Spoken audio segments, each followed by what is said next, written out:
All right, hope everyone is doing well. My name is Mike Wheeler. I teach Salesforce online. I've taught over 100,000 students online, and many of you have already taken some of my classes, and some of you have already put questions in the chat, so I'll be getting to those here momentarily, and we'll be looking for more people to be joining us as people start rolling in. So I'm going to go ahead and get started, and this time is for you. And this is just to answer any questions that you have related to Salesforce, Salesforce careers, Salesforce certifications, or whatever. So feel free to put that in the chat, and then I'll be providing as well different resources in the chat, some free, some paid, but there's a lot of questions around how to gain experience. That always comes up, as well as specific questions about my courses on various platforms. And so let me start with the first question, which is from Jose. Hope you're doing well, Jose. Asking, is there a market for zero experienced admins and developers, please and thank you? So there is some market for those without any experience, and there's a lot of conflicting information around there as far as can you get a job without experience? And you can. It really just depends on where you happen to be at sometimes in your progression of your career. And then basically for every person that starts out in a Salesforce career, there's typically someone that is called an accidental admin, someone that's in a current job and their company that they're working for signs up for Salesforce and is asking if anyone's interested, or you're just tapped to become the admin. And not so much with developer roles. I find more that developer roles really require some sort of experience, but I think you can break in with either minimal or no Salesforce admin experience, especially. But there's not as many roles out there, so there's a lot more competition. And there was also a question from someone else related to this. Harini was asking, any chance with the people with a career gap considered for a Salesforce job? I want to pursue CPQ certification. Please reply and thank you. So this would fall under as well someone that's a relauncher or someone that either has no experience or significant gap in their job history. To improve your odds, whether you have no experience or a gap on your resume and with your work experience, I think really niching down into a specific specialty is helpful. So I don't think the goal is just to get the admin certification and then stop pursuing anything, but instead to try to really get some other certifications as well. CPQ is a great one that's in demand. And so, Harini, I think that that would serve you well if you do get that CPQ certification, because then that sets you apart from the crowd some, all right? And then back to Jose, as far as getting jobs without experience, I encourage my students, and there are several questions now that I see about around the same thing, around either gaps in your skill set or gaps in your work history or no prior experience, is that there's two things you can do in order to improve your odds of getting hired if you have no experience. One would be to make your own experience, and the other is to volunteer. And so there's a lot of debates around, especially online nowadays. I see a lot of polls happening on LinkedIn. In the past week, polls have gone viral on LinkedIn, and everyone is doing polling. And one of the questions that someone has done is, should you give away your time? Should you volunteer, or should you require that you be paid? And so I'll just say that I'm of the opinion that it is a great investment for you to volunteer your time in order to get experience, even if you have to pay them to do work to a certain degree, as long as you're not being scammed or anything like that. I would be willing to pay a certain amount of money just to gain experience if I was starting out. Because if you do the math, if you can get some sort of experience, then that really leads to a lot more interest from recruiters and hiring managers. So if you have something verifiable and you have references from some volunteer opportunity, that can lead to you getting into a six-figure career path. And so if you look at the average salaries, I know in the US, the average median salary is something like $45,000 or $50,000 a year, which is a great amount of pay. But I know that from speaking with people that have launched their careers and now have some experience under their belt, the average salaries, even for admin, is like $91,000, $95,000 a year, and then get into consultant or developer, it's well into six figures. And so if you think about the next 20 years of your career, if you're making an additional $50,000 a year, that's an additional $1 million. And so I think that investing a month or two, 40, 80, 120 hours of work towards a volunteer project, in order to get that on your resume, that really leads to a lot of good things as far as being able to land interviews, to get interest from hiring managers and recruiters. And so I think it's very worth your while. So that's one approach, is volunteering for a nonprofit. And I'll put in the chat a couple of places that you can find volunteer opportunities. I know that was one of the questions that was filled out before I went live here. is how do you find volunteer opportunities. There's a couple of websites. One is known as catchafire.org, and the other is the Taproot Foundation. I'm putting those in the chat now, and hopefully those links work, but it's catchafire.org and then taproot.org, I believe is the other. Let me look and make sure that those links worked. Taprootfoundation.org, okay? And so you can search for volunteer opportunities. Now, on the other side of the fence, other than volunteering, if you can't find a volunteer opportunity, I encourage people to make their own experience. And what that means is to build applications that you can use in your own life, whether that's in your job or in your neighborhood or in some sort of organization you're a part of. One of my students, Stephanie Rhodes, who I believe is now 71 years old and has been working as a Salesforce administrator for a Fortune 500 company for the past 3 years. She came out of retirement. So she checks all the boxes as far as someone with no prior experience, as well as someone that had a significant gap in her work history. She had been retired for over a dozen years and didn't have to go back to work, but was getting bored with retirement life and wanted to do something. And so she learned Salesforce. Her daughter worked for Salesforce. She became a student in one of my classes. And she ended up winning her job with a Fortune 500 company because she had built an application. And this was an application for her own homeowners association or condo association or whatever it was. I've interviewed Stephanie a couple of times. So at some point, once we're done live here, if you're watching the replay, I encourage you to check out my YouTube channel, which is here where we are, fortunately. And I've got a couple of interviews with Stephanie, one initially when she was first starting out, and then a 3-year retrospective, where is she now sort of thing. And so Stephanie is someone that checks a lot of boxes as far as no experience, previous experience, a long gap in not being in the workforce, and then also someone that would have to battle ageism as well. That's another question I get quite often, is something along the lines of, Mike, I'm X a number of years old. Am I too old to get started? The answer is no. So I think that other ways that you can gain experience beyond just building your own applications is, I've got a new course, and it's called the Career Launch Accelerator. And this is a course that I've created that will take you through the process over 28 days of building 3 applications on the Salesforce platform, and that being a recruiter management app, a resumes app, and a jobs application. So this not only gives you experience on the platform, but software you can actually use on the Salesforce platform to manage your job search. And you might think, well, I don't really need software to manage my job search, but as you gain more experience, you will have more and more inquiries. And this way you can use software such as Salesforce to optimize your job search pursuits. And so I did have the opportunity to interview a student recently, who shall remain nameless, who recently opened up the floodgates. They have several years of experience now on the platform, and was interviewing very proactively and ended up receiving over 30 offers for jobs, not interview requests, but actually 30 different offers. And so that number even blew my mind away, because I know when I was actively looking for jobs myself before I started teaching online full-time, at its peak, I would be receiving between 50 to 75 inquiries from recruiters and hiring managers every day, 50 to 75 inquiries.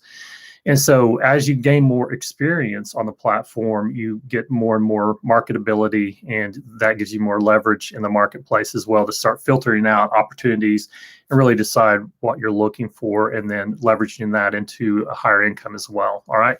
So let me get back to more questions, but do check out Career Launch Accelerator, and that will take you through creating some apps. And I'll go really in depth on some things that I've never taught on before as well that are more complex. And so Priyanka's question, I want to get real time experience. I don't have any experience in SFDC admin, even though I got the training. I'm not able to crack the interview. Please help me. So Priyanka, so I think I would harken back to either volunteering or making your own experience. And the reason you're not able to crack interviews, and this applies to anyone, if you have struggles in passing through the gauntlet of interviews, that's because you don't have stories to tell. Because the questions they're going to ask is, what's the most challenging thing you've ever done on the platform? They may ask you some trivia-based things as far as, you know, tell me the difference between profiles or roles, or what are the 4 different formats of reports, some of that trivia-based things. But where it really gets into where they can discern if you have experience or not is when they ask about what is something you've done on the platform recently, what's some of the more complicated things you've done on the platform. And my lights are just really reflecting in my glasses. I've got these new funky lights that I'm trying to figure out, okay, how much is too much? So anyway, but if you don't have good answers for that, then you are going to fail for the interviews. And so that's why I created the Career Launch Accelerator.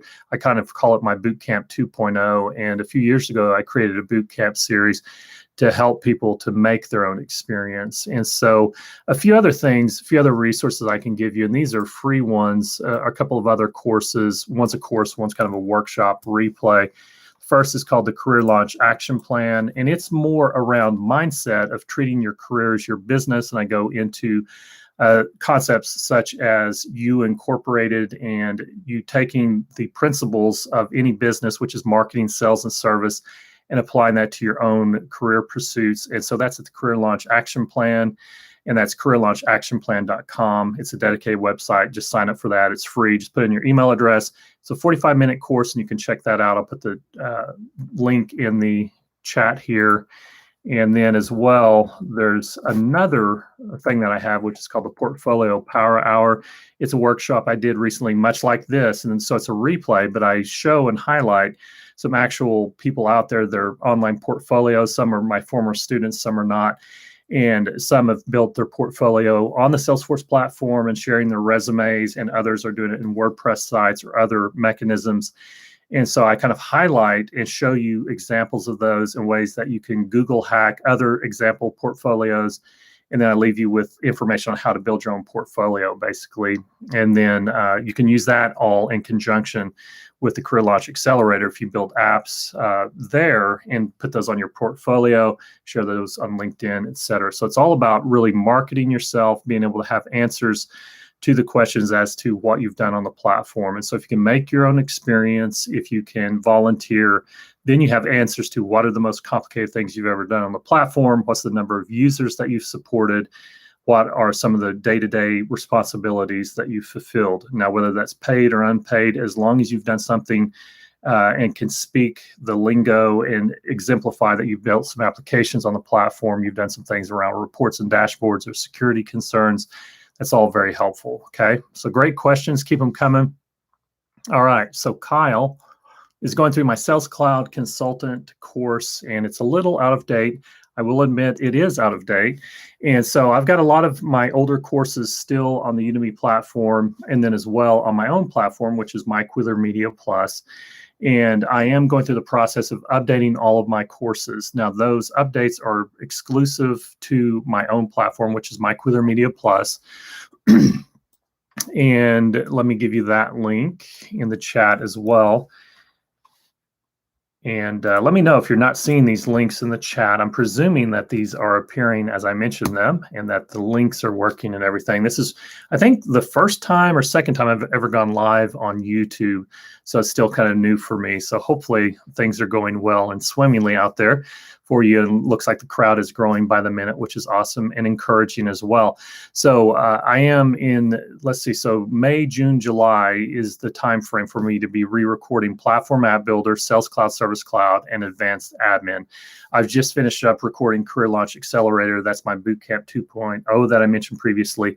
And then prior to that, I've been recording a new version of my admin certification course. And so the new admin certification course is on MyQuiler Media Plus. It's 283 or 287 lessons. It's more in depth than ever, all enlightening and all recorded in the past couple of months. And I re-recorded all that in conjunction with my live class. I do a live class, admin certification class, every 3 or 4 months. So it's 4 times a year. So I'm finishing up. I'm basically in the middle of my spring 21 class. And so I've just closed down late registration for that and opened up early registration for summer 21 live.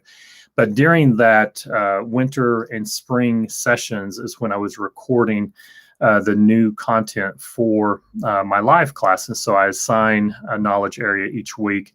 And sometimes if it's smaller knowledge areas, I've got a couple there. And so over the 9-week series of live sessions, we go through the 12 knowledge areas and all that, okay? All right, so So new courses coming soon to myQuiler Media Plus, and I will be doing some updates on the Udemy stuff if there's something that is a total roadblock or something that you're not able to progress in. I don't plan on vacating my position on the Udemy platform, but that way people can still enroll there. But the newest content's going to be on my own platform because there's a lot of infrastructure I've put into place on that platform. There's mobile apps as well. And so that's where my main focus is on my own platform moving forward. All right, other questions. Rashmi, I have 3 Salesforce certifications. I have Trailhead Playground experience, but I don't have real-time working experience. How can I get volunteer opportunities in Salesforce? So that'd be another example, Rashmi, of checking out Catch-A-Fire. I did in that link for Catch-A-Fire include the search filter for Salesforce projects, and there's one currently on there. Taproot, I just sending you to the volunteers page, and then you can look for opportunities with Salesforce projects in general, okay? All right, Somi, I am studying Salesforce to get admin certificate through the help of Salesforce and your Udemy videos. Is that enough to get the admin certificate? Please advise me. So I've got a couple of different admin courses on Udemy. I've got my original classic course that is still the most popular course on Udemy, and that's because Udemy's search engine just looks at, okay, that's the most popular one. It has the most students ever. We're going to rank that #1, and a lot of people flow through there. That's one of the problems with having my courses on a marketplace instead of on my own platform, is because I can't control what comes up first. And then I've got a lightning series that I recorded in 2019 to 2020. That would be sufficient. But I think the optimal approach would be taking my newest content on my own platform. I already linked to that. It's myQuiler Media Plus at learn.myquilermedia.com. And then as well, another resource is a 9-week challenge. And this gives you kind of a structured path for your study and your pursuits over those 9 weeks. I also have a self-assessment checklist in there. So let me grab that link for you as well. And that's, it's called a 9-week challenge, but it's also in there. It's like a study guide and my self-assessment checklist. And so here is the link to that 9-week challenge, and that takes you through the process and tells you each week, okay, here are some things you need to be doing as far as glossary terms in the beginning that you need to become familiar with, and then review these knowledge areas on the self-assessment checklist. And then I also have links to my newest videos on myQuiler Media Plus, but then as well in the checklist, I've got links to the different help articles for the different topics you need to understand. So I think optimal is going through that and then also working through my newest content. But you can stick with what you have and try it. And then I've also got practice tests as well. So probably the best place to go, because I've got so many different resources, it's kind of like going on Trailhead now, and there's over 1,000 different badges. And it's like, okay, where do I even start? So I think that a good place to go would be on my website, which is myquilermedia.com. I'm going to put that in the chat as well. And then I want to encourage you to check out the training menu. And from there, there's a drop down, and that's basically all of my different resources, free or paid, includes the workshop, the checklist, the challenges, the courses, the workshops, whatever it may be. And that's a good place to get really everything, okay? All right, so it looks like there's some more questions. Let's see. And hello to Sergio in Brazil. Thank you for your kind words. And then as well, looks like you're having a hard time getting your first job as a beginner without experience. So I think that as well, make your own experience and build applications. So some of the applications that you can build, and I've got a YouTube video. If you look in my channel, my most popular video ever is one where I created an application in 12 minutes. I was literally just sitting in my office one day and I thought, I think I could just make an app really quickly. And so I hit record. And I really didn't edit out, I don't think, anything other than maybe a throat clearing or something, but I just let the clock tick. And I built a mileage tracker application. And this is actually something that you could use in your own job pursuits if you're going on job interviews, or if you're meeting with clients or potential clients and need to track your mileage to deduct it on your taxes. And so I make a full-blown lighting application in 12 minutes. It's a basic one, but it's a mileage tracker application. And so I would encourage you to go through that video. It's in my YouTube channel. It's my most popular one. So if you just look at my channel, it'll be the first one listed because it has had the most views on it. And that tells us both something that is something of interest to people, is how can you build applications. And then as well, you can go through my Career Launch Accelerator, and that takes you through the process of creating 3 applications. Other applications you can build, typically ones that are helpful, are anything to where you're managing something. That could be inventory management of things in your household, and that could be even groceries. I know whenever my oldest son was starting to learn Salesforce, and he's now a really good Salesforce developer and has a great Salesforce career. But when he was starting out, he needed some sort of project to get hands-on experience. And so he actually created an application to help manage diabetes management for one of our other sons, to be able to track the number of carbs that have been consumed and insulin dosages and stuff like that. So that got him some experience with a healthcare related application. And so think about if there's any health concerns that you might have, or any sort of concerns about inventory around your household, or tracking your bills or your expenses. You could do an expense tracker to track anytime that you spend money that's business related, or in your job pursuit, you could be logging that as well. And just think about what objects you would need, how those would need to be related, etc. All right. All right. Let's see. Other questions. When are your next admin classes starting? So my next live admin class starts Tuesday, June 8th.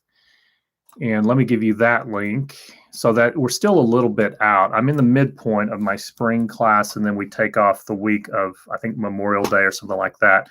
And so then we're starting up, I think it's June 8th, but here's the link in the chat. And it'll be 9-week series, and it's going to be on Tuesday evenings this time around. I've been doing Monday evenings, but this time around we're going to be doing Tuesday evenings, and that's at 9 p.m. Eastern, 6 p.m. Pacific. And so you can go to that link and get information. You can register early. I've got a coupon code for half off for early registration on the page there, so you can check that out. And then you can always go through my on-demand coursework on my Quiller Media Plus as well. Okay, let's see. Other questions? Good questions. Keep them coming in the chat, and we'll just keep going until we have no more questions, or until my voice gives out, whichever comes first. All right, let's see. So we've gone through Sergio's. All right. So Ricky is saying, is it true that administrator jobs are going away and employers are hiring developers in lieu of administrators? So that's a myth that's been spread by a certain someone who teaches development online. And so it's natural to do that if your livelihood and career depends on people going down the path of becoming a developer. But the fact is, not everyone can code, not everyone can become a developer. And also, why would companies be hiring developers to do admin work? Because they would be paying too much, basically. There's less developers than there are admins, and so developers can command a higher rate, and they will grow bored very quickly of doing admin work, especially if you're wanting to pay them for admin work instead of developer work. So the facts are that Salesforce grew about 26% year over year compared to the previous year during the pandemic. COVID, even though it was very disruptive to the economy, was very fruitful for Salesforce. And that's because they were born in the cloud. They were born for remote work. And companies have needed to embrace a remote workforce even a decade ago or 15 years ago. The infrastructure, the technology has been there, but they've been unwilling to do it. And they require commutes and people to sit in cubicles. With the advent of COVID, one of those silver linings of that dark cloud is that now there's a couple of things that have happened, is that companies are embracing a remote workforce, and they're retiring antiquated systems and their own dedicated server rooms in favor of the cloud. And they're retiring a lot of old systems in favor of Salesforce because it is so customizable, and you can build a lot of applications that used to require a lot of infrastructure and just do that on the platform. So Salesforce has grown 26% roughly in revenue over the past year, despite of the pandemic. So this notion that admin jobs are going away and they're just magically being done by developers is a myth. there are more jobs now for admins more now than ever. So I think wherever you're hearing that, consider the source and consider the motive. Now, of course, I teach admin certification. So of course you could say, well, of course Mike's going to say that because he teaches admin certification, but I'm out there telling people quite actively to go ahead and start interviewing for jobs even before you're certified, but also trying to get other certifications other than admin. And I've got courses around a lot of different certifications. So I don't see the admin jobs going away. I think that a lot of what is happening is that a lot of companies are weaning themselves off of the dependency of third-party consulting companies. I do see that.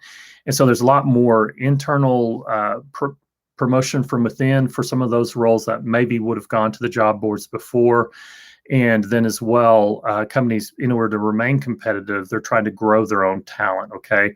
So they're not going away. It's just the dynamics are kind of shifting, but Salesforce is growing like crazy. And so don't worry about or feel like you have to become a developer. That's just one of dozens of different roles you can fulfill. And if you're not into code, don't worry about it. There's plenty of jobs out there for admins. And as I mentioned, I interviewed someone recently that had 30 different offers, and they're an administrator. Okay, so a lot of it is having experience. That's the wild card there. All right, so Jonathan is saying, what is the best cert to get if you have 8 certs already? So if you don't have CPQ, Configure Price Quote, I'd encourage you getting that one, Jonathan, or Field Service, which used to be called Field Service Lightning. When that first came out, that offer was Salesforce's fastest growing cloud offering in its history. So I think that certification would be good. I don't know what certifications you have though. And so if you want to go down the architect path, you could pursue that as well and start picking off some of those certifications. But I see a lot of demand for CPQ and field service. Okay. All right. Great questions. Let's see who else.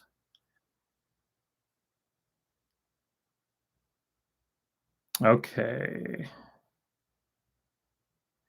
All right, so Paul cannot get an interview. All right, so you've taken a lot of different courses through myself, other resources, and my live training. And okay, so you need Career Launch Action Plan. That's my free course. Go to careerlaunchactionplan.com. If you cannot get an interview, there's something broken there in your marketing approach. And I think that if you can just simply be updating on LinkedIn often and building out your LinkedIn profile, and everything that you're doing, if you can be updating your profile every day or every few days, when it comes down to it, on LinkedIn especially, the recency and frequency of your updates is what's going to get you interviews, okay? So I'd be looking at what your profile picture look like, what's your profile look like, and how often are you updating, and then as well going from there, from Career Launch Action Plan, where I talk about always be marketing and marketing, sales, and service, in order to attract, attain, and retain attention in the marketplace, is then building your portfolio as well, and then broadening your search as well.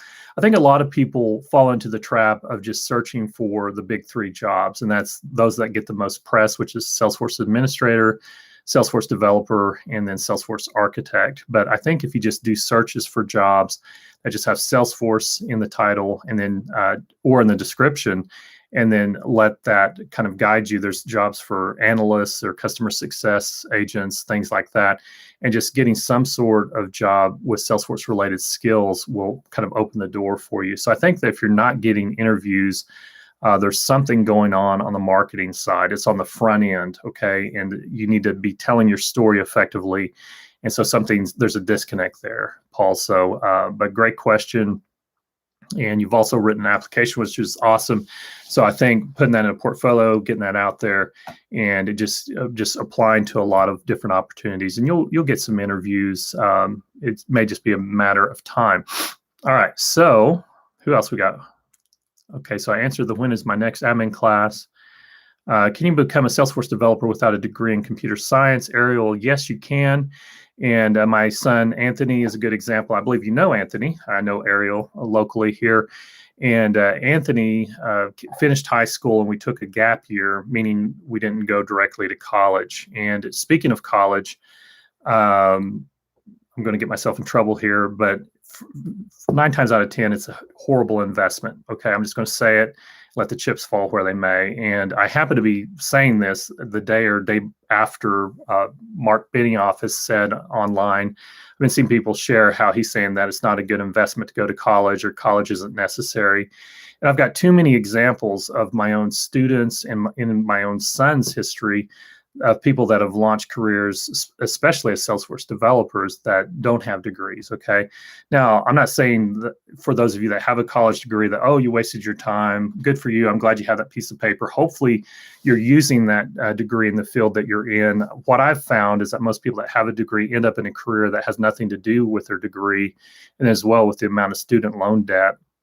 When we were approaching my son, Anthony, when he was, turning 18 and finishing high school, we looked at, okay, he could go to school for 4 years and accumulate debt and just go down that American dream path, or he could start working right away and start making money and come out of that experience 4 years later with 4 years of experience. And it's been a good decision to just go straight into Salesforce development. Now, of course, he had the ability to code. He had learned how to do Java. But prior to that, as a child, he was learning Scratch, which is kind of object-oriented graphical interface by MIT. And he showed a propensity for being able to code. Other of my sons have not shown that propensity. And so, but he was able to run that kind of gauntlet and learn those skills. And so I started giving him some work on some projects I was working on. He was hired as a developer on a project I was working on. And then from there, he's gone on and launched his own career and done quite well. So, but you don't have to have a degree in computer science, because what you come out of with a degree in computer science is you will understand object-oriented principles, and you'll learn maybe Java or C# or something like that. But it's not necessary. You can learn Apex, and there's been a lot of debate about, oh, should you learn Java before learning Apex? I think that that's kind of a waste of time myself. I think if you've got to learn object-oriented principles and development, just learn those that are related to Salesforce, such as Apex, and you could learn some JavaScript for Lightning Web Components would be helpful, and kind of go from there. But you don't have to have a degree, okay? Good question. Starting my first junior admin role on Monday. Congratulations, Alex. What would you suggest to refresh up on before then?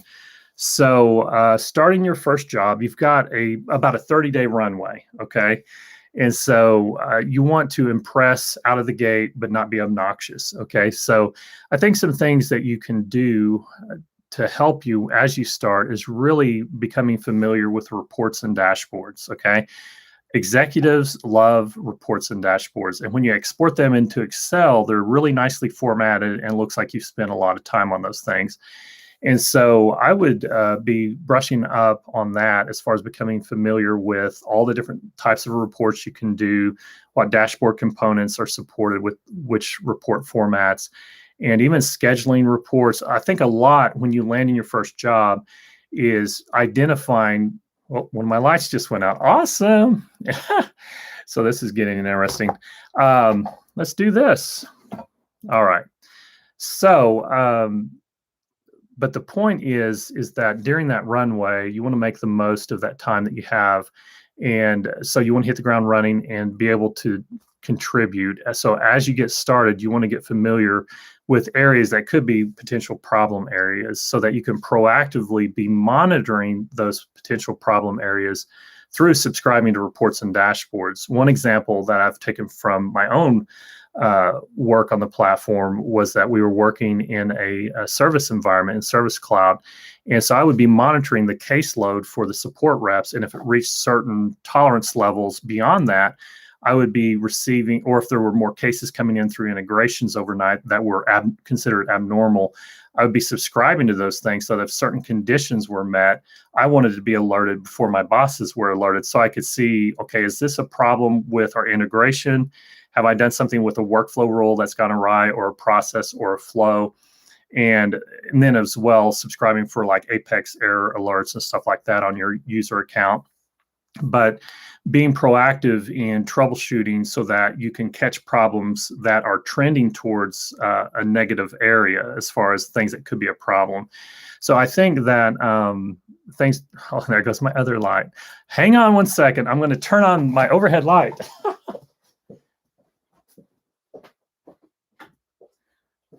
All right, talk amongst yourselves. So obviously, my mobile lights didn't charge too well. So these things are awesome. They're magnetic, but they don't last a terribly long time, obviously. So now with my overhead lights, hopefully the reflection on my bald head isn't too problematic. So anyway, I figured once one went, the other one wasn't too far behind. All right, let's see if we got other questions. But congratulations on the junior admin role. And I think really also anything that you can learn related to security and access will serve you well in addition to the reports and dashboard sides, because security and access permeates everything, every knowledge area on the exam, and every nook and cranny of your junior admin role will be, you'll be dealing with security and access as well. So congrats, though. That's awesome. All right. So, whoa, a lot more questions just rolled in. All right, awesome. So I'm getting caught up here. Let's see. So somebody said, I've actually purchased all your Udemy courses that you have. Is that enough? So yeah, I think just go with what you have. I'm not saying, oh, you need to subscribe to MyQuiler Media Plus. And I've tried to figure out a way to kind of migrate people over or whatever. It's kind of like two different approaches, though. We're doing new content on my own platform, but I do keep the Udemy stuff updated to the point where if you hit a brick wall, I don't want you to just be stuck. And so I do perform some updates. So you should be able to pass whatever certification exams you're going for with just staying with what you have. Jamil, hi, Mike. Just wanted to say hi. Thanks for all that you do to support us admins. Hello, Jamil. Good to see you. Recognize the name. Good to see you again. Kara, is there a good way of navigating how an active org is already set up? Our CRM admin who made the org recently left, and I am taking your live course while trying to learn more on how our sales org is set up. So Kara, good to see you here. So I would do an audit of the org, and I probably should do like a workshop on this and I learned to do this over acquiring several different problematic orgs in my own career. There are some app exchange tools that will give you like your schema and all the different relationships. And I don't remember the names of those tools right now, but I would be looking for any free third-party apps that can do like either a field audit or an object audit. And some things that I would do to clean up. I would do a report on reports that haven't been run in the past year and then delete all those and get those out of there. And then I would do an audit of specifically workflow rules, processes, flows, and triggers by object, okay? So you want to know, and this is where things can get really awry, is whenever there's automations happening in your org, and if you've got multiples of those on an object, things can get really messy really quickly. So we're in the day and age now where we're trying to, as consider best practice, is retire workflow rules in favor of process builder, and then trying to reach the point of being able to have one process per object, okay? Now that's a lot of different decision elements and a lot of complexity there potentially, but the more that you can wean your org off of workflow rules, and you're not gonna be able to do that entirely because there's some things that workflow rules can do that process builder cannot, which I think outbound message might be one of those things. I'm trying to remember what that is, but I would do an audit of automation and really work on that and looking at and identifying what are all the workflow rules by object, and then as well with process builders by object that are active, and then flows as well. And then look at ways that you can combine those and retire some things, because probably there's some things that can be retired. And then beyond that, just really looking at the different custom objects and the different custom apps, the different profiles. And the name of the game nowadays is, in the relation to profiles, is trying to retire unnecessary profiles in favor of permission sets and then permission set groups. Okay, so that you can kind of strip away a lot of the specifics on profile and handle things with really laser point focus for specific permission sets, and then group those together via permission set groups. I know this is a lot of information. It might be, what are you talking about or whatever, but this is more like a 3 to 6 month plan more than in the next week. But I would call it like an automation audit, and really just documenting all that. That can be in a spreadsheet, it can be in a Word doc or whatever, and really just identifying where potential problem areas are. But that's great that you've got this opportunity. Be careful what you ask for, because then when you're landing in the role, it's like, great, I've landed the role, now what? And it can it can have some mess there as well. A lot of times people leave their job and they don't really admit the things that they kind of put a Band-Aid on, or they MacGyvered or whatever it is. And so you'll discover that over time. And so it's kind of nice to have a scapegoat or someone to blame, like the previous person set that up wrong or whatever. But you do want to be sure that you're being proactive and familiar with the org and cleaning up some of the junk, and then as well just monitoring, make sure you're not running out of space, some of those basics. And then if people aren't logging in, deactivating users, some of the just org hygiene in order to conserve licenses. Those are things that come to mind. So hopefully that's helpful, Kara. So I got a question about how different is my new course, admin course on my own platform versus what is on Udemy. So the new course is brand new from the ground up, and I recorded it in the background having my self-assessment checklist. And so I would say it goes more thorough and more deep than I've ever done before. Now, my previous courses are fine. 100,000 plus students have taken those, probably 200,000 if you think about it. But a ton of people have taken those courses. They've been certified. They've done fine. Okay. And even to this day, they're doing that. So you'll be fine. But what I've seen from being the creator of both of those, the areas where I've really gone more quote unquote deep in the weeds on the admin course was really in the data management. I felt like I look back on my old courses in that area, in that knowledge area, and I actually cringed because I just kind of glossed over it. And looking back on it, it's like, okay, was I avoiding something, or was it just I was ready to get the course out? And this is another, I think, problem with being reliant on a marketplace or a platform such as the Udemy, is you have to have the entire course complete before you can release it. That's why I released my series in 4 parts so that I could get them released in a timely fashion. But the nice thing about having my own platform is I can just continue to add content and add content and add content. And so the data management module or knowledge area inside of my new admin course, I go into the data loader a lot and exporting data, cleansing data, importing, dealing with duplicates. And it's probably about an additional hour to hour and a half of time spent in that specific area there. Now, there's a lot more depth in other areas as well. But what helped me to really round out that experience with my newest course is that I've just gotten better over time, because I've been doing this now online for 5 years. I've taught the live class for like 8 or 9 times as well. So I'm really learning the material. And so I think that I've gotten better at what I do, but also I happen to have created my self-assessment checklist, which, let me get you that link as well now that I'm thinking of it. Let's see, workshop. But with the checklist, I broke down the admin exam guide to the 97 topics that are mentioned in the exam guide. Let me put this in the chat, the checklist here. Okay, so the 97 topics that are mentioned in the different bullet points of the exam guide from Salesforce. So every time there was a topic that was mentioned or a concept, I broke that off into the checklist, divided it by knowledge area. And so then each of those topics, I provided a link to Salesforce's online help and links to my own subsequent videos. But when I was creating those videos, I was using the checklist to remind me, okay, I need to be sure that I have a lesson or 2 or 3 on this topic and on that topic. So it's just, that's what the main difference is just a greater depth to the material. If you look at the runtime, it's several more hours of runtime.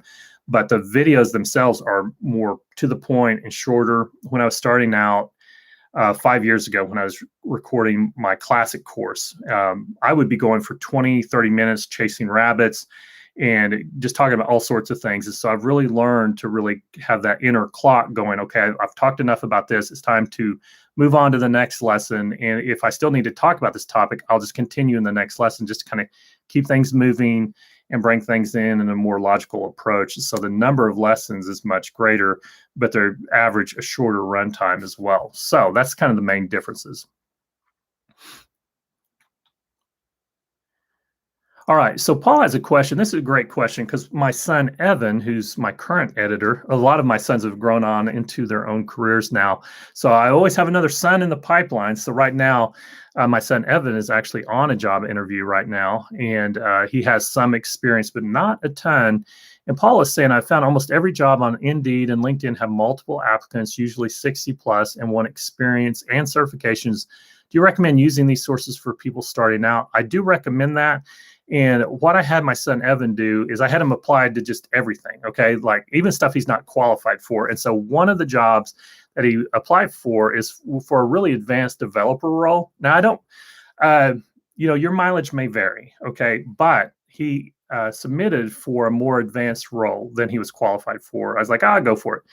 But that led to someone looking at his resume and saying, okay, he's not a great fit for this developer role, but you know what? We have this admin role that we haven't even posted yet, I don't think.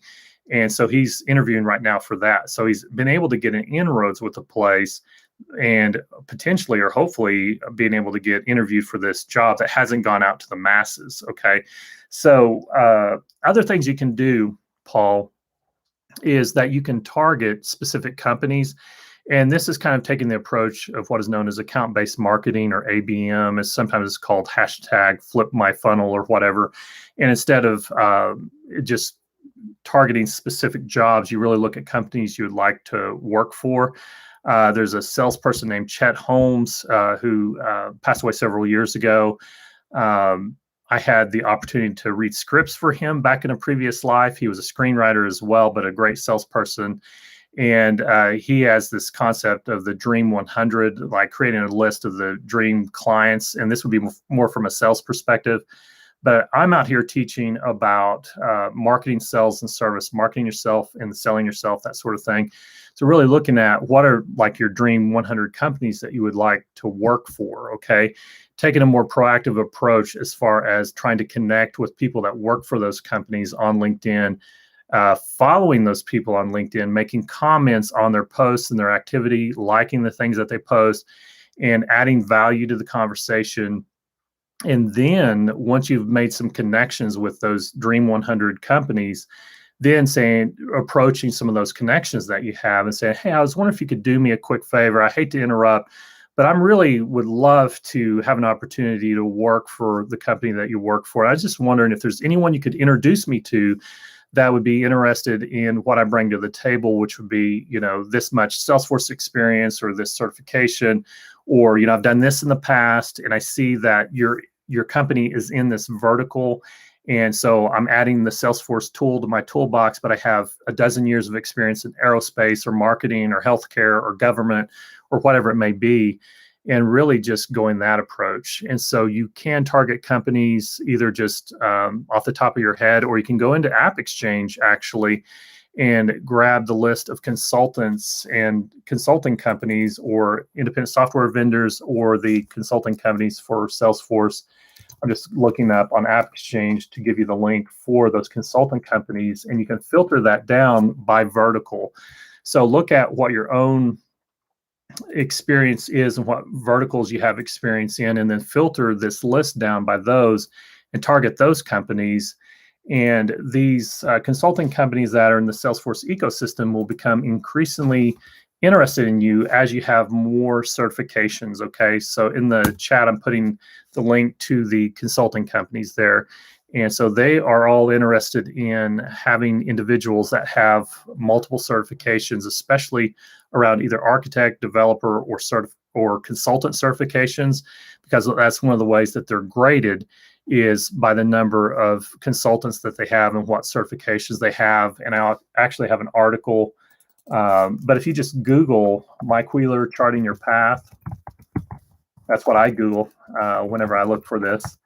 But I'll give you the link here in just a moment. And I wrote this article several years ago and added some updates for fiscal year 2020. I need to do it for fiscal year, I think Salesforce is approaching fiscal year 2022 actually, but the concepts still remain the same as far as, let me type in here charting your path so that people know, because I'm going to have all these links in the chats like, what was this link? What was that link?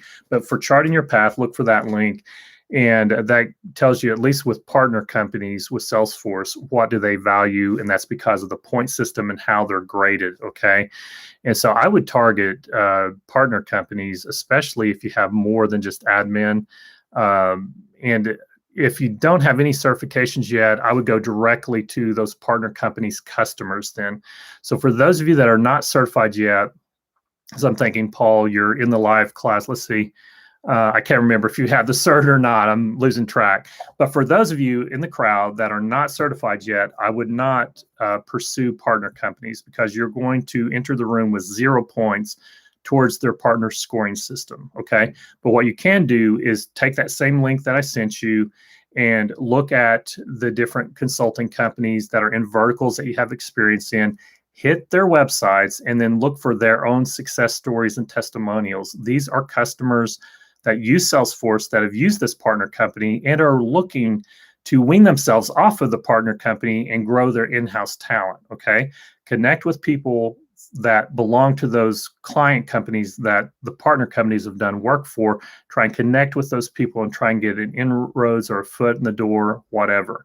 Now, if you're an individual with multiple certifications, there's someone on here that had 8 or 9 certifications, by all means, target partner companies, especially if you have architect certs or consultant certs, especially, or even developer. There's always need for good developers.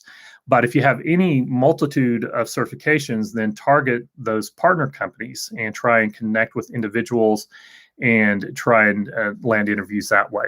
Okay. All righty.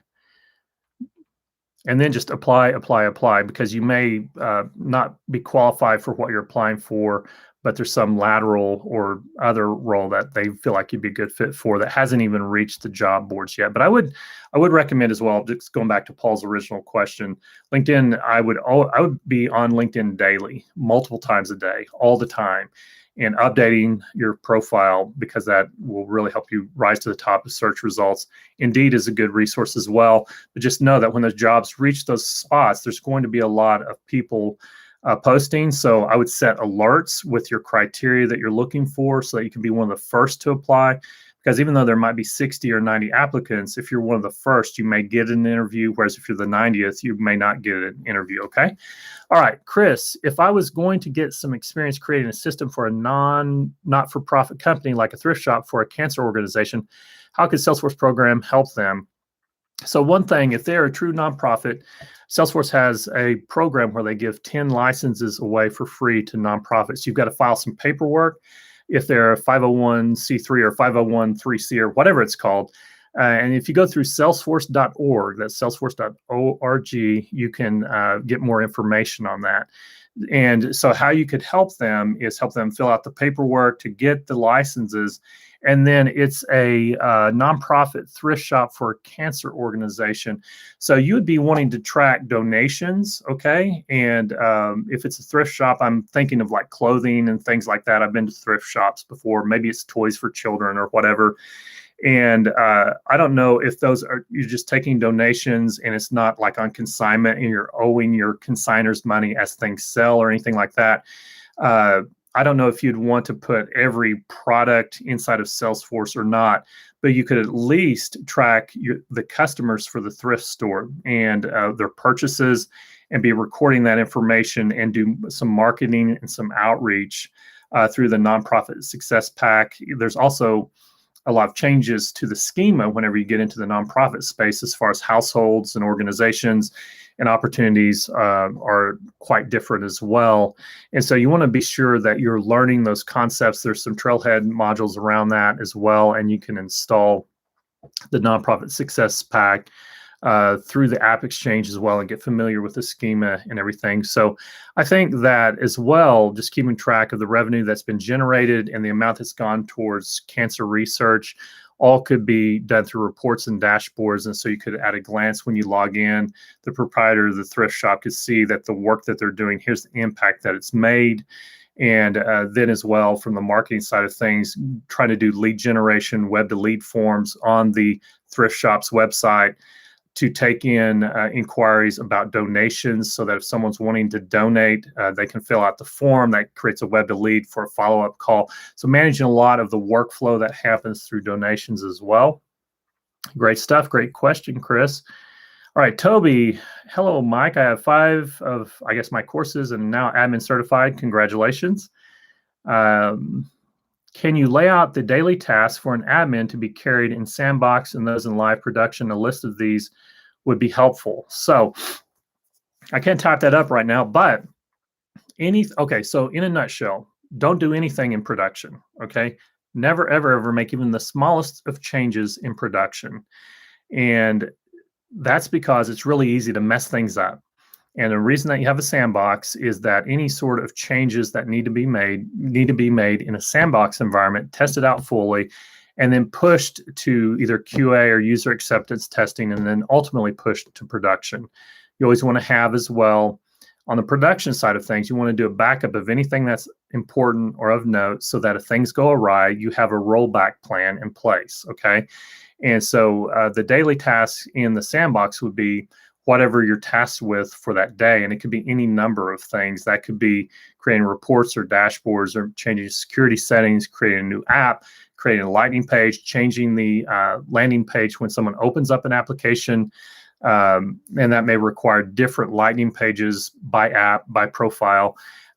You want to do all those sorts of things in a sandbox. Really, the only thing that you typically do in production would be creating new user accounts. You don't typically create a user in a sandbox and then you can't really push that up to production. You create them in production, okay? So I think that kind of covers it in a nutshell. And then on Trailhead, if you look under the different roles, they have some information on day in the life of admins. And let me see if I can find that readily. So if you go to Trailhead, Salesforce.com, and it tends to default to the admin path. But if you go down below a little bit from there and select Salesforce Administrator,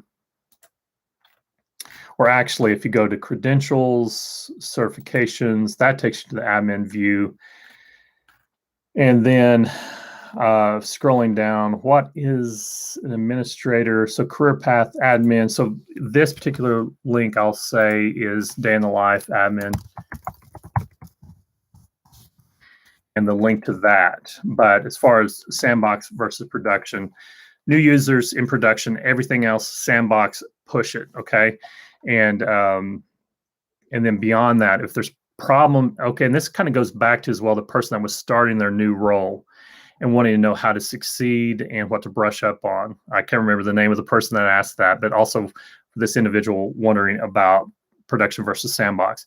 Be sure in production that you're tracking field history, okay? And you can track up to 20 fields in field history. And if that's not enough, or if you need to track more field history, then enable chatter feed tracking and choose an additional 20 fields through chatter feed tracking in addition to the 20 for your field history tracking. Do that in production, do that in the sandbox so that it's in sync, okay? And select the same fields. But you want to be tracking history in production, because if something goes wrong, you want some record on the actual record that the changes were made to see who made the change, what happened, and you'll be able to determine if that came by way of an automation or if it's something manual. That gives you more data around what is happening in production, okay? But for the most part, you're just dealing with sandbox and then pushing things with approval and not the other way around. Because if you make changes, just a small little change in production, like to a page layout, and then you don't make that corresponding change in the sandbox, then you make other changes in the sandbox and push that to production, then you've just lost that small little change that you made in production, because the sandbox push will overwrite that, okay? So keep those things in mind. Field history tracking, chatter feed tracking for an additional 20 fields. That gives you the ability to track up to 40 fields, and that is something that I always wanted to do in production as well. All right. What else? We got a lot of questions. All right. How complex should your projects be in order for them to be valuable for career prospects? They don't have to be terribly complex. I think it really depends on the job that you're going for. If you're going for developer roles, then you need to be slinging some code. But if it's non-developer, then I think it can be pretty basic actually. But the more they can get into some automations or find an excuse to use process builder and or flows would be helpful. And then, creating custom objects and doing some page layout customizations or Lightning page customizations, adding a path to a page. I'm trying to think of some things that, might mean something to an interviewer. And a lot of times it just boils down to being self-directed, having a teachable attitude. I think a lot of companies now, because there is such competition for talent, they're willing to take people with less experience. Actually, I'm seeing more and more companies out there, like on podcasts and different interviews that I'm doing, or even interviews that my son is getting, that not Anthony, the one that is already launched, but Evan, who is in the process of launching, is that there's companies, because of the lack of available talent, they're willing to take a risk on individuals without a lot of experience, but they're wanting people that will be pleasant to work with. And so in any area, whatever it is, and if you look at the link that I sent about the day in the life of an admin, any of those paths that on there, they talk about the different skills that you need to have. And number one on the list is always communication. And so regardless if it's technical or a non-technical role, just investing in yourself and your communication abilities will serve you well as well. Okay, so I think back to Stephanie Rhodes, the 71-year-old admin, and when she was starting out at 68 or 69 years of age, whatever it was, she created a pretty basic app, and it was something that she ended up not even using, but she was able to talk to it in the interview. So she didn't sell it as some hideously complex application. It was just that she took the initiative to build an app. So I think just do the best you can with the requirements you have or the need that you have. And it's not about being complex. It's about meeting a need the simplest way possible and the most maintainable way possible. Okay. All right. Let's see.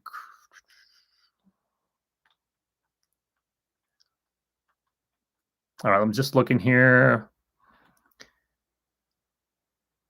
Best course to start out with, Yuju, is the admin course if you have no experience. I think probably 99% of people start on the admin side of things, and that's where you learn the fundamentals of the platform. And that's where you learn about security and set up users and organizations. That's where you really learn the platform fundamentals, okay? All right, a few more questions. And recording is going to be saved. I'm going to keep it up on my YouTube channel, so you can always just go to my YouTube channel and watch the replay as well. I'm not taking it down or anything like that. I might be repurposing some of the snippets for individual YouTube videos because there's been a lot of great questions here. So I might condense down and add additional clips just specific to some of the questions I've answered. So Pranali is saying, I'm looking for a career change from healthcare to become a Salesforce admin. Good move, question mark.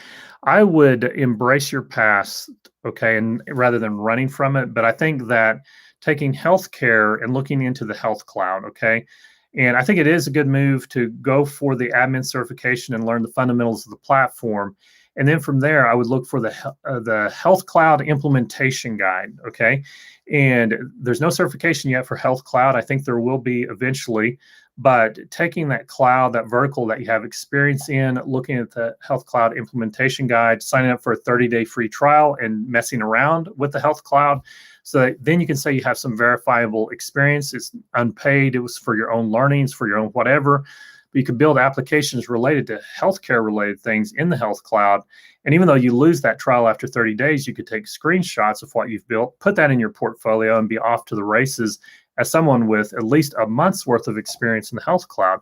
So I think it is a good move because rather than looking at it like I'm moving away from healthcare, you still are leaving your options open of still remaining in healthcare and adding Salesforce to your tool set. And that's a lot easier than changing verticals and changing tool set as well. Okay.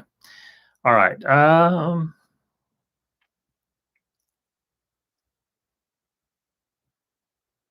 right. Pooja's asking, so you have a master's degree in computer engineering, no job experience, preparing for admin cert. What are the chances of getting a job as a fresher or as a beginner?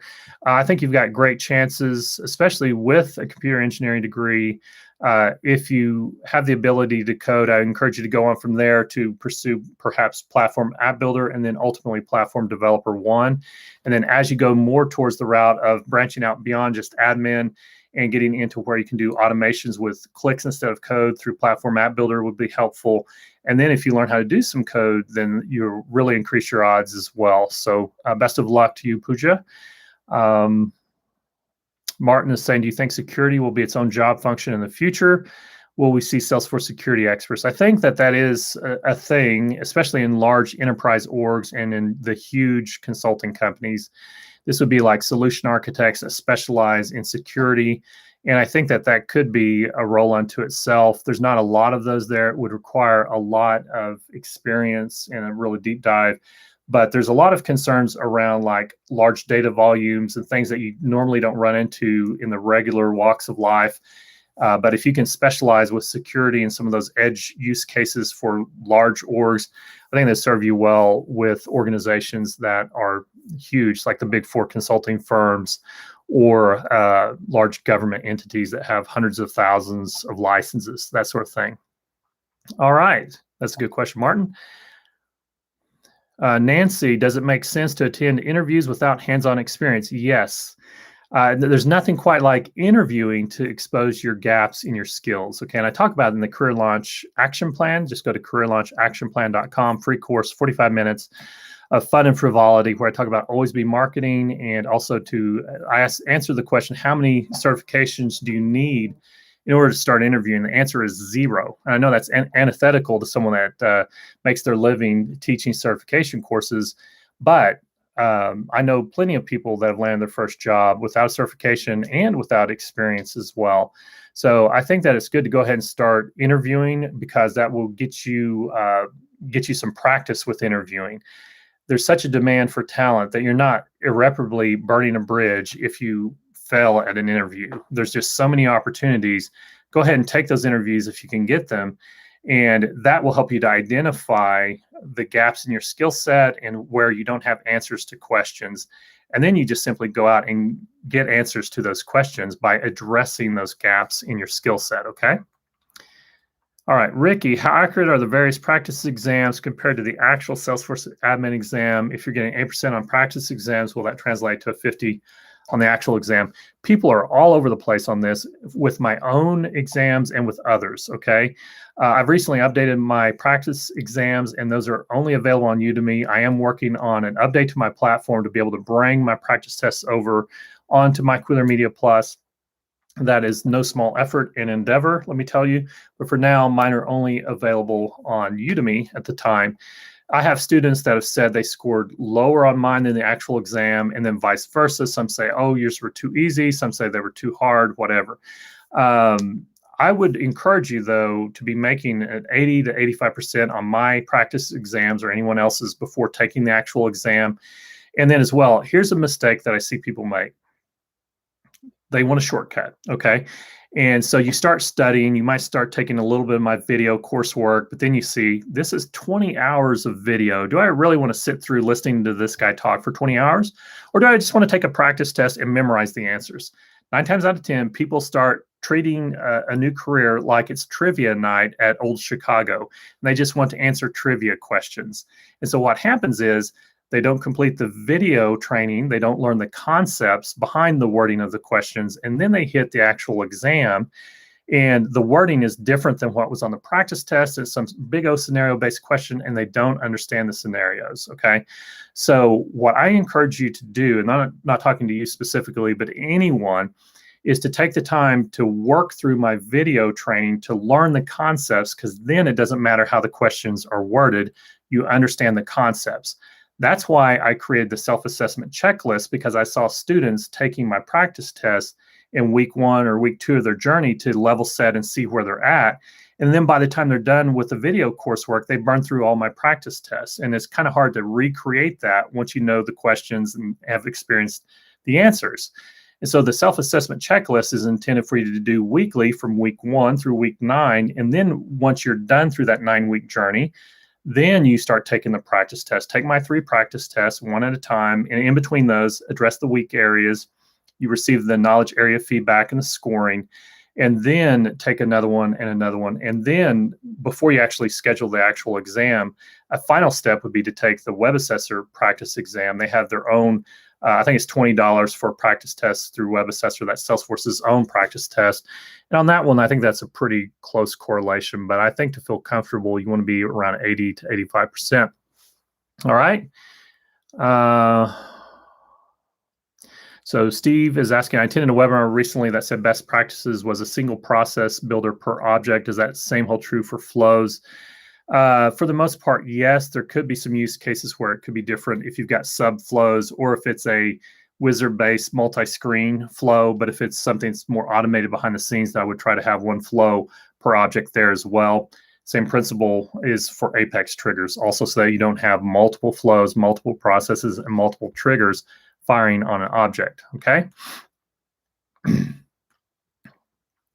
All right, so I think I've answered just about everything, and we've gone over an hour, so I'm going to sign off now, and I'll be looking through the chat, though, and the comments, whether you're on live with me, and if I've happened to not answer your question, or if you're watching the replay, I'll be monitoring this, and I'll be answering questions in the chat after the fact. And so I do want to thank you all for spending time with me today, and I just want to encourage you to avail yourself the resources that I've shared here. And just as a catch-all, because I'm not sure if I did not put everything in here, I'm going to leave with a lot of different links here. And let me be sure that these aren't a total mess and to clean this up just a little bit.